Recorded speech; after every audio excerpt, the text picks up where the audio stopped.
Hello student, welcome to my YouTube channel chemistry minds. आज हम आपके लिए लाए हैं कोऑर्डिनेशन कंपाउंड में वीबीटी थ्योरी। वीबीटी थ्योरी का क्या उपयोग है? बर्नर सिद्धांत जो दिया था, तो बर्नर ने कोऑर्डिनेशन कंपाउंड के अनेक गुणों की व्याख्या नहीं कर पाई थी। उनकी व्याख्या करने के लिए वैज्ञानिक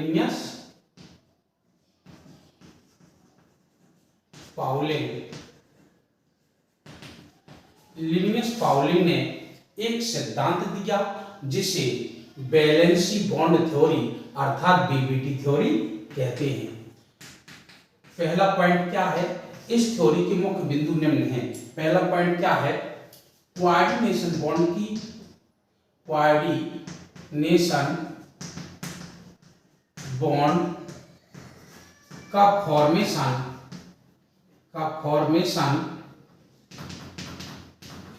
कोऑर्डिनेशन बॉन्ड का फॉर्मेशन सेंट्रल मेटल एटम के ऑर्बिटल्स एंड लिगेंड्स के ऑर्बिटल्स के मध्य ओवरलैपिंग के द्वारा होता है। ये पहला पॉइंट है इसका कि कोऑर्डिनेशन बॉन्ड का फॉर्मेशन कब होगा? सेंट्रल मेटल तथा लिगेंड्स के जो ऑर्बिटल्स हैं उनके मध्य ओवरलैपिंग होगी, तभी कोऑर्डिनेशन कंपाउंड का निर्माण होगा। जैसे मैं एक coordination compound suppose that Ml6 ± N ले लूं, तो इसमें जो है N लिगेंड्स है, तो कहीं ना कहीं ये सेंट्रल मेटल M और लिगेंड्स के मध्य जब भी कोऑर्डिनेशन बॉन्ड का फॉर्मेशन होगा तो इनके ऑर्बिटल्स के मध्य हमारी ओवरलैपिंग होगी। दूसरा पॉइंट हमारा क्या है? दूसरा पॉइंट ये है ओवरलैपिंग के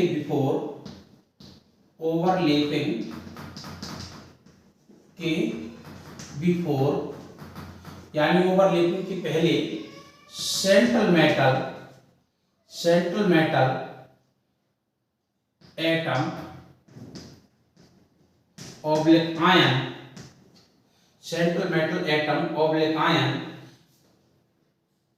hybridisation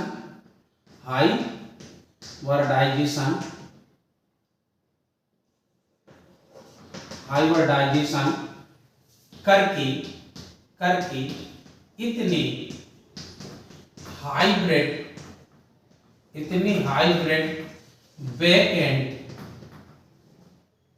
hybrid backend orbital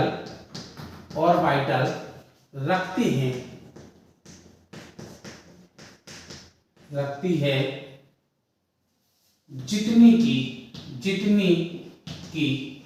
central metal की समन्वय संख्या होती है। कोऑर्डिनेशन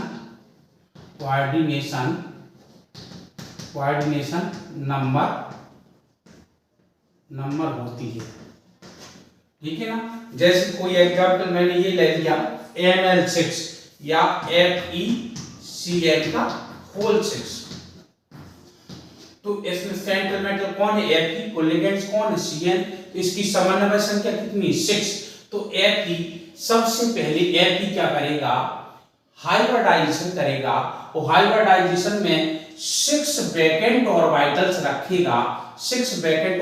रखेगा क्योंकि इसकी समन्वय संख्या 6 है। तो दूसरा बहुत मोस्ट पॉइंट है और यही कहता है कि ओवरलैपिंग के पहले सेंट्रल मेटल हाइब्रिडाइजेशन करेगी, संकरण करेगी, और इतनी हाइब्रिड ऑर्बिटल्स वैकेंट रखेगी जितने की उसकी समन्वय संख्या है, ठीक है। तीसरा पॉइंट देख बेटा, फिर इसके बाद जब हम इसका एप्लीकेशन करेंगे तो उसकी एग्जांपल बताएंगे, उसमें इसका यूज फिर से बताएंगे तो रिवीजन हो जाएगा। तीसरा पॉइंट देखें,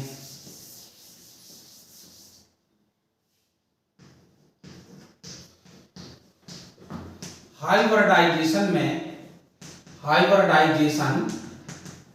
में outermost cell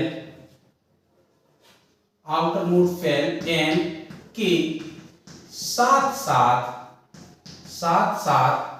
n-1वीं cell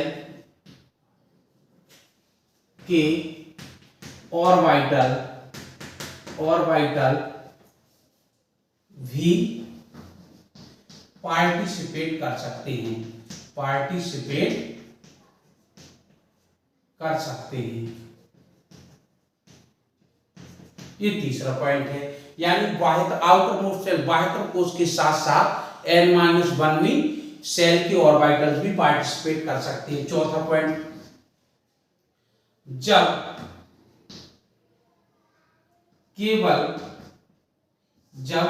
hybridisation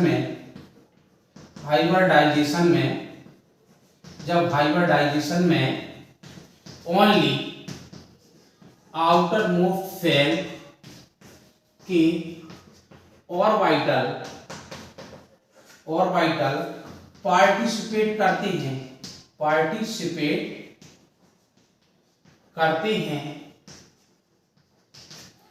हैं तो इस हाइब्रिडाइजेशन को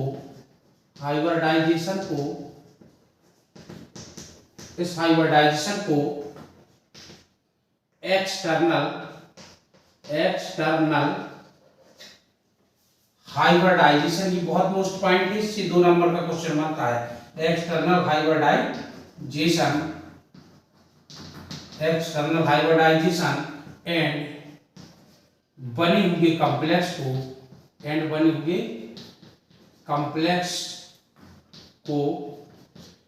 एक्सटर्नल कॉम्प्लेक्स कहते हैं। एक्सटर्नल कॉम्प्लेक्स का मतलब होता है बाह्य उपसंयोजन यौगिक, बाह्य कॉम्प्लेक्स कंपाउंड कहते हैं, ठीक है ना। और इस कॉम्प्लेक्स में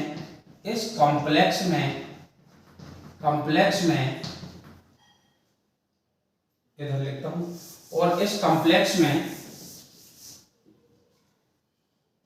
हुंड रूल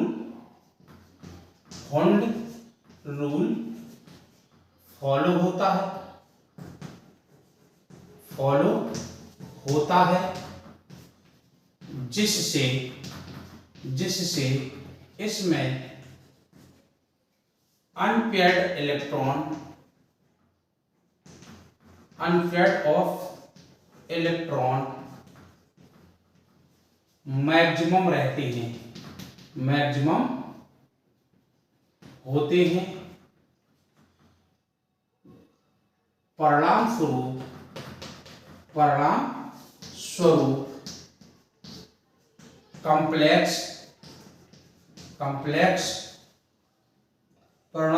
कॉम्प्लेक्स की स्पिन हाई होती है,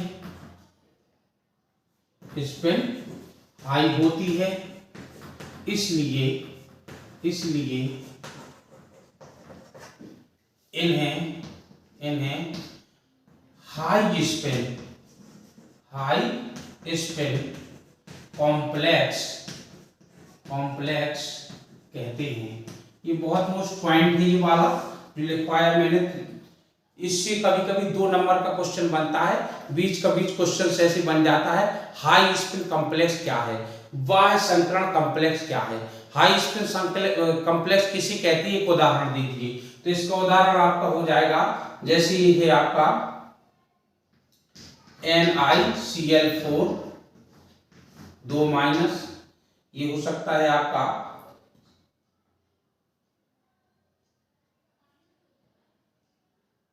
FeF4 4-, ये सब बाहर ये एक्सटर्नल हाइब्रिडाइजेशन में मिलेगा। अच्छा, एक्सटर्नल हाइब्रिडाइजेशन क्यों मिलेगा, इसी बात की ये थ्योरी व्याख्या नहीं कर पाई, तो ये लिमिटेशन में आ जाएगा, ठीक है ना। क्यों बाह्य संकरण होगा, इसकी व्याख्या नहीं कर पाई। ठीक है। अच्छा, नेक्स्ट पॉइंट क्या है?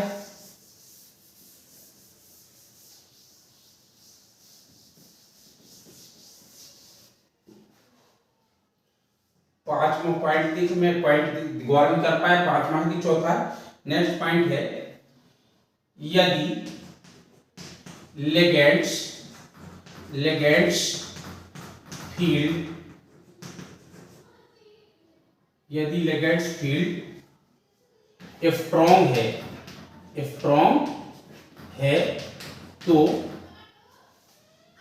इस स्थिति में central metal atom oblique ion के hybridisation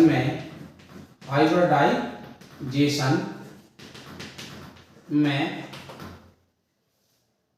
N mine outermost cell के साथ साथ n-1 विंग सेल के ऑर्बिटल भी भाग लेते हैं, पार्टिसिपेट करते हैं, भाग लेते हैं। तो इस संकरण को, हाइब्रिडाइजेशन को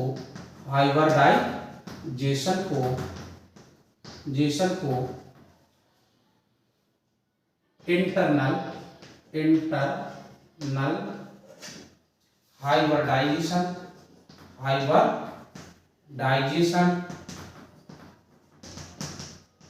एंड कॉम्प्लेक्स को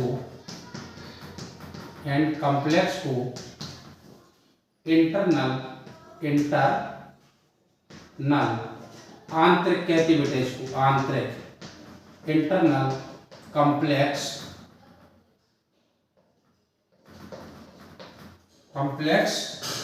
कहते हैं। ये बहुत पूछता है, इंटरनल कॉम्प्लेक्स किसे कहते हैं, ठीक है ना। और इस कंडीशन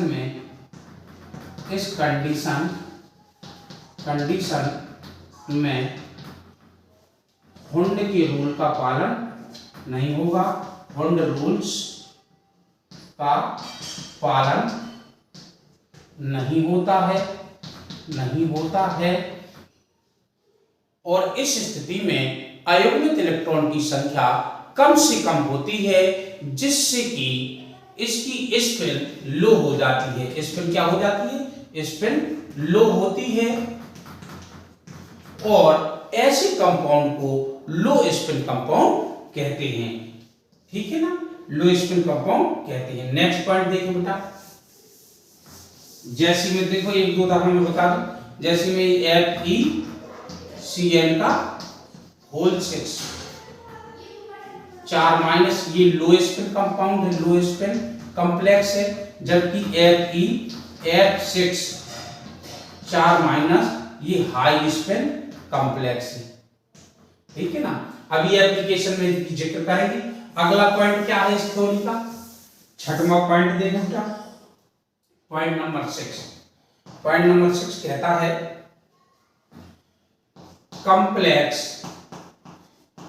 कॉम्प्लेक्स की ज्योमेट्री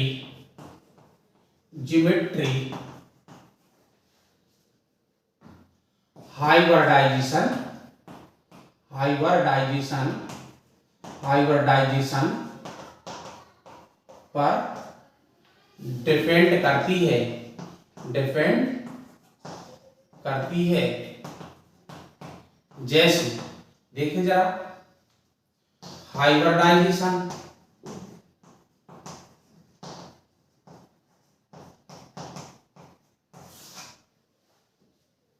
ज्योमेट्री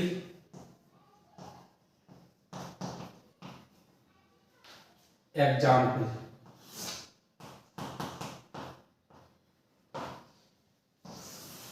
देखो यदि हाइब्रिडाइजेशन कितना है आपका, DsP2 है। यदि हाइब्रिडाइजेशन DsP2 है तो ज्योमेट्री आपकी होगी स्क्वायर प्लेनर। एग्जाम्पल में NiCN का होल 4 डबल माइनस। यदि हाइब्रिडाइजेशन sp3 है तो ये होगी टेट्राहीड्रल। एग्जाम्पल है आपका NiCl4 डबल माइनस। यदि आपका हाइब्रिडाइजेशन है sp3d2 या d2sp3 तो आपका ज्योमेट्री होगी ऑक्टाहीड्रल। एग्जाम्पल है आपका K4FeCN का होल 6 K3FeCN का होल 6 और भी कई एग्जाम्पल इसके। यदि आपका हाइब्रिडाइजेशन है sp3d तो ज्योमेट्री होगी ट्राइगोनल पिरामिडल। ठीक है ना। तो इस प्रकार से इन्होंने ज्योमेट्री के बारे में बताया। 6 पॉइंट देखें जरा।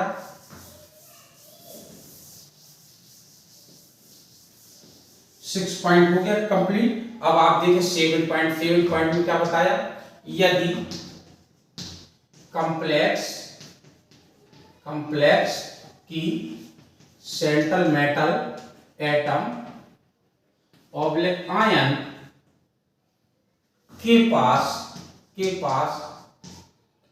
अनपेयर्ड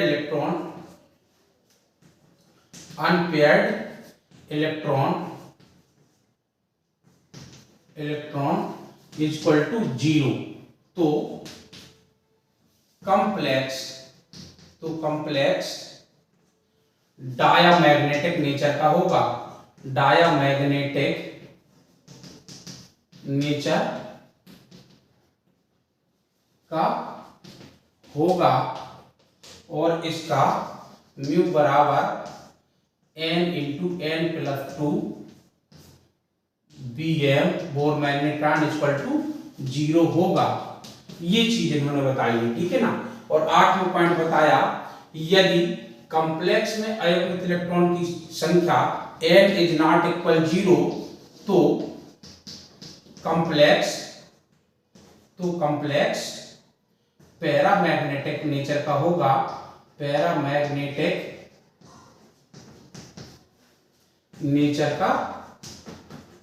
नेचर का होगा और इसमें magnetic moment mu equal to n×n+2 Bohr magnetron होगा, जहां n क्या है, अनपेयर्ड इलेक्ट्रॉन्स की संख्या है।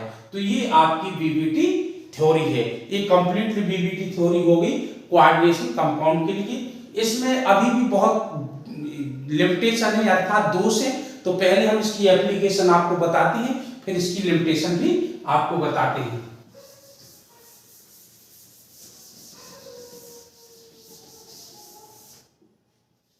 एप्लीकेशन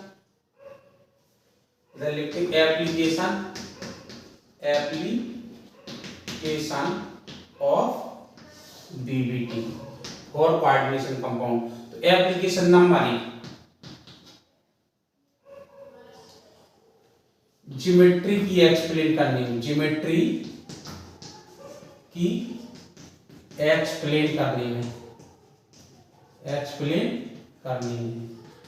जैसे क्वेश्चन आता है, क्वेश्चन देखो, क्वेश्चन भी बनाता हूं मैं। क्वेश्चन आता है क्या कारण है, what is reason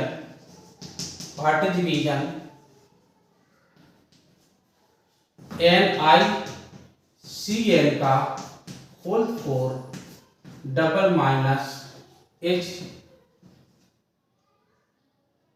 square planar while NiCl4 double minus H tetrahedral, tetrahedral, ठीक है ना। तो इसकी एक्सप्लेन कैसे होगी देखिए जरा। जो NiCN का होल 4 डबल माइनस है, तो हम जानते हैं we know that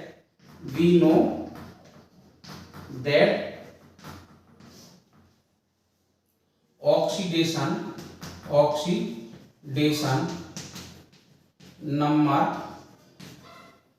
of Ni in complex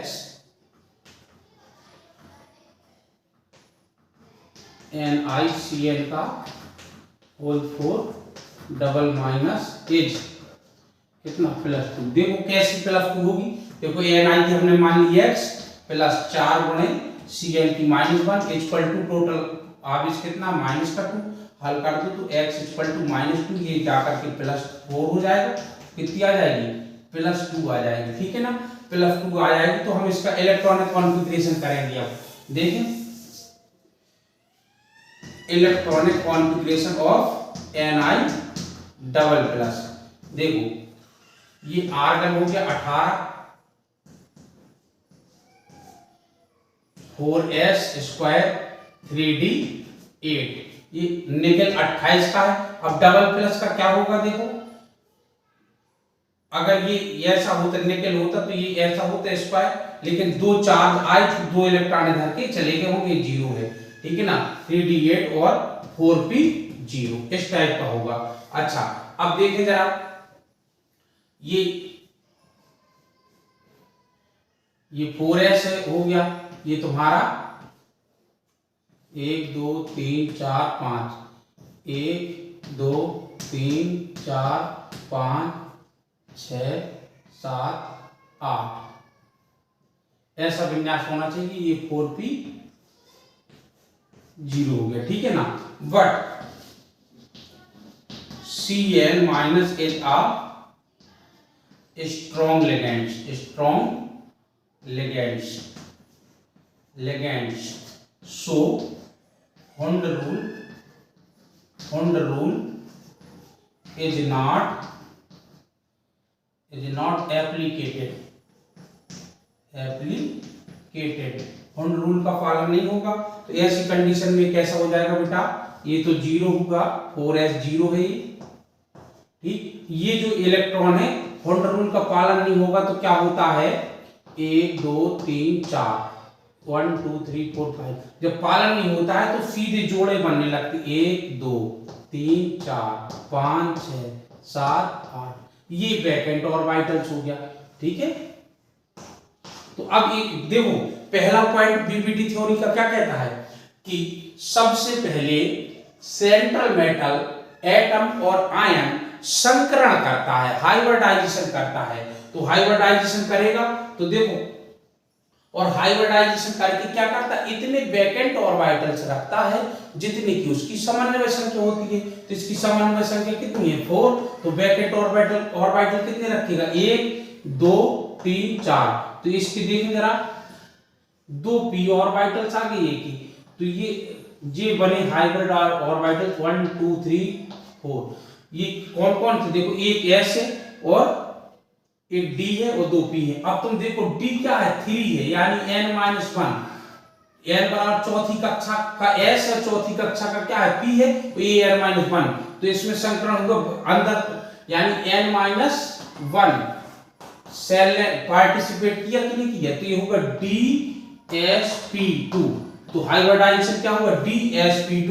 जब dsp2 हाइब्रिडाइजेशन होगा तो इसकी शेप कैसी होगी स्क्वायर प्लेनर, और ज्योमेट्री कैसी होगी स्क्वायर प्लेनर, ठीक है ना। अब ये 4 जो वैकेंट ऑर्बिटल्स हैं, तो ये जो Cn लिगेंड्स हैं, Cn लिगेंड्स, ये अपना अपना लोन पेयर इलेक्ट्रॉन इसको देंगे, इनको लोन पेयर इलेक्ट्रॉन देंगे, और ये लोन पेयर इलेक्ट्रॉन इनको ऐसे फुलफिल्ड कर देंगे। तो देखिए जरा इनकी एक्सप्लेन कैसे हो जाएगी, हम इधर लिखेंगे चूंकि हाइब्रिडाइजेशन कैसा है, हाइब्रिडाइजेशन dsp2 है, सो ज्योमेट्री कैसी होगी, ज्योमेट्री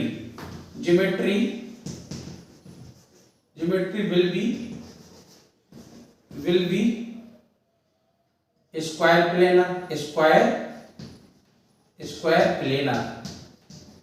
स्क्वायर प्लेनर देखो कैसे, ये तुम्हारा निकल है,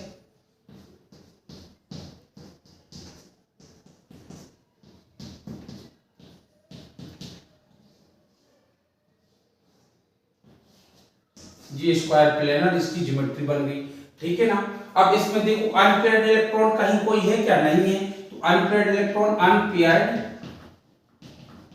unpaired electron n equal to कितना है, 0। सो नेचर कैसे हो जाएगा, नेचर हो जाएगा इसका डायामैग्नेटिक, क्या हो जाएगा, डायामैग्नेटिक। ठीक है ना। और चुंबकीय आघूर्ण म्यू कितना हो जाएगा, 0। ठीक। अच्छा, तो ये एक्सप्लेन होगी। अब देखें एक्सप्लेन किसकी करें हम, इसमें कहता है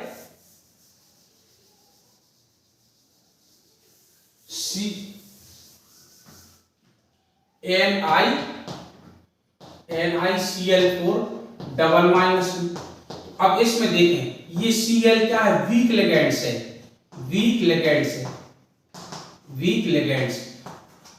हमें कैसे पता, इसे किसी पता कि ये वीक लिगेंड से स्ट्रॉन्ग लिगेंड से, यही बात की एक्सप्लेन तो नहीं कर पाई। तो ये एक लिमिटेशन है इस थ्योरी की कि कौन वीक लिगेंड्स होगा, कौन स्ट्रॉन्ग लिगेंड्स होगा, ये इस चीज की एक्सप्लेन ही नहीं कर पाई। ये कलर की एक्सप्लेन नहीं कर पाई कि कॉम्प्लेक्स कंपाउंड में कलर क्यों उत्पन्न होती है। तो ये लिमिटेशन में अपन लास्ट में बातें लगा देंगे।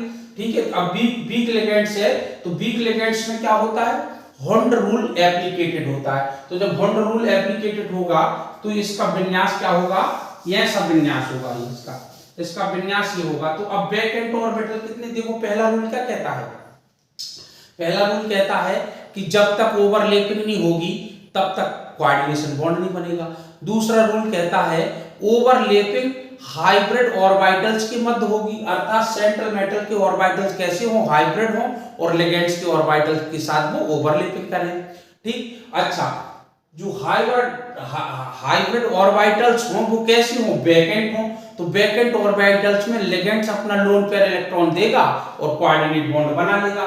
तो कितने वैकेंट ऑर्बिटल्स हो, जितनी उसकी समन्वय संख्या है। तो इसकी भी तो समन्वय संख्या 4 है, तो 4 होना चाहिए इसमें। अब ये तो भरे हैं, तो ये 3 पीके ले लेंगे और ये 1 एस कर लिया। तो अब बताइए चौथी कक्षा आउटर मोस्ट फेल है, ये भी आउटर मोस्ट फेल है, तो संकरण कौन सा होगा इसमें, बाह्य संकरण होगा, और कितने sp3 संकरण, ये बाह्य है 1 2 3 4। तो ये बाह्य संकरण होगा, जब बाह्य संकरण होगा तो इसकी ज्योमेट्री कैसी हो जाएगी, टेट्राहीड्रल।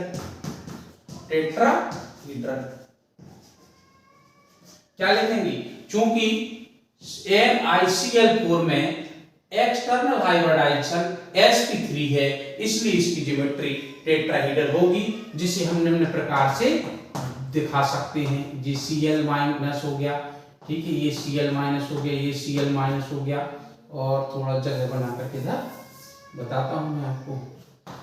ये Cl माइनस हो गया, ये आपकी टेट्राहीड्रल ज्योमेट्री बन चुकी है इस टाइप से, ठीक है। तो ये टेट्राहीड्रल ज्योमेट्री होगी। इसी प्रकार से इसकी अनेक मॉलिक्यूल्स की एक्सप्लेन कर सकते हैं, कोऑर्डिनेशन कॉम्प्लेक्स की एक्सप्लेन कर सकते हैं। जैसे ये है K4FeCl का होल 6 इज अ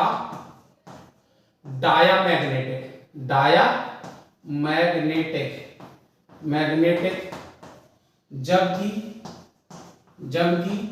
K3FeCl का होल 6 पैरामैग्नेटिक होता है, मैग्नेटिक,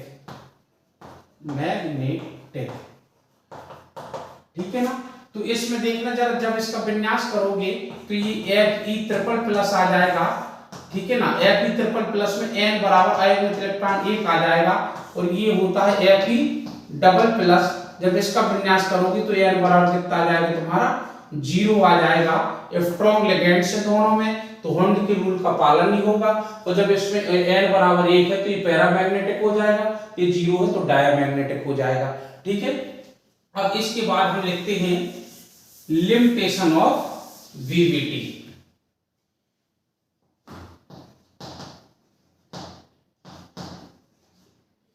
इसके बाद हम क्या लिखते हैं, लिमिटेशन ऑफ वीवीटी। क्या लिमिटेशन है, नंबर 1, यह theory if strong ligands field and weak ligands field की एक्सप्लेन नहीं कर सकी, की पहचान नहीं कर सकी, की पहचान नहीं कर सकी। पहली तो ये है। दूसरी लिमिटेशन, यह थ्योरी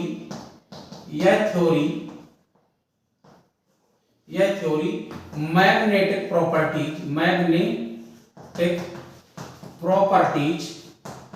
प्रॉपर्टीज की बहुत अच्छी व्याख्या नहीं कर सकी, बहुत सटीक व्याख्या, सटीक मतलब एग्जैक्ट, एक्सप्लेन नहीं कर सकी, एक्सप्लेन नहीं कर सकी। प्रयास किया इस थ्योरी ने, ऐसा नहीं प्रयास किया, वो कई जगह सफल भी रही है, लेकिन बहुत अच्छी एक्सप्लेन नहीं कर सकी। तीसरा नंबर, यह थ्योरी कॉम्प्लेक्स कंपाउंड के स्पेक्ट्रम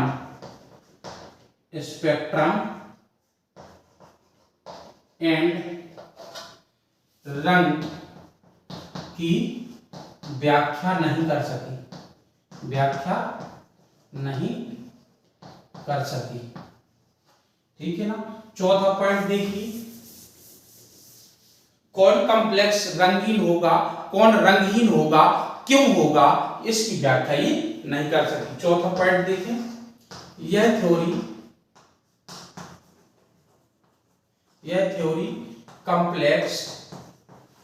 कॉम्प्लेक्स के प्रकाशिक गुणों की व्याख्या नहीं कर सकी। कौन ऑप्टिकल एक्टिव होगा, कौन ऑप्टिकल इनएक्टिव होगा, प्रकाशिक गुणों की भी यह व्याख्या नहीं कर सकी। तो इस प्रकार से इसकी जो अनेक लिमिटेशन है, ठीक है ना, ये लिमिटेशन आपकी CFT थ्योरी दूर करेगी, क्रिस्टल फील्ड थ्योरी दूर करेगी। तो इसके बाद हम आपको क्रिस्टल फील्ड थ्योरी लेकर के आएंगे, तब तक आप इस थ्योरी को कंप्लीट कीजिएगा। और अगर आपको कहीं भी दिक्कत है तो आप कमेंट्स करके जरूर बताइएगा। उस कमेंट्स का आंसर मैं सबसे पहले CFT थ्योरी देने के पहले ही उसका आंसर दूंगा। वीडियो को लाइक करें, शेयर करें, कमेंट्स करना बिल्कुल ना भूलें। थैंक यू, धन्यवाद।